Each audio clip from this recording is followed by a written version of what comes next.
The CEO decided to select a wife from among the company's female employees.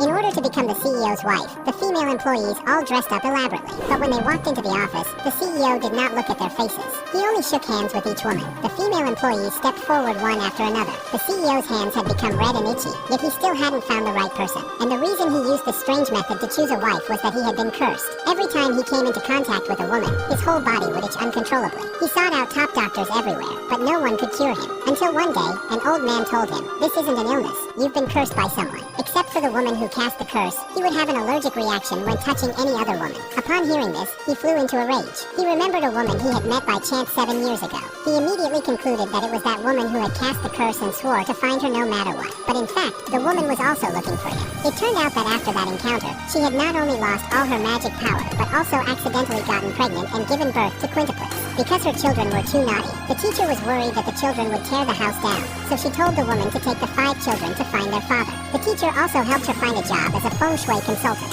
However, the woman's first client was exactly the CEO she had spent a night with. Having not seen each other for 7 years, neither of them recognized the other. The CEO asked her to find the woman who had cursed him, so she used her magical tool to scan the surrounding area, and then told him that the woman was in his company. The CEO immediately asked his assistant to gather all the female employees. But the woman didn't realize that she was the one he was looking for. At the same time, the 5 children at home were also using their own magic to find their father. One of the children found information about their father. The youngest child directly used magic to teleport to the CEO's office. She hugged the CEO and called out, "Daddy." The CEO was stunned. At this moment, the assistant told him that the little girl looked somewhat like him. So the CEO asked the assistant to check the address where the little girl lived. When he arrived at the woman's house, no one answered the door for him. At that time, the woman's landlord handed him a rental contract. Only then did he realize that the feng shui consultant he was looking for was the woman from 7 years ago.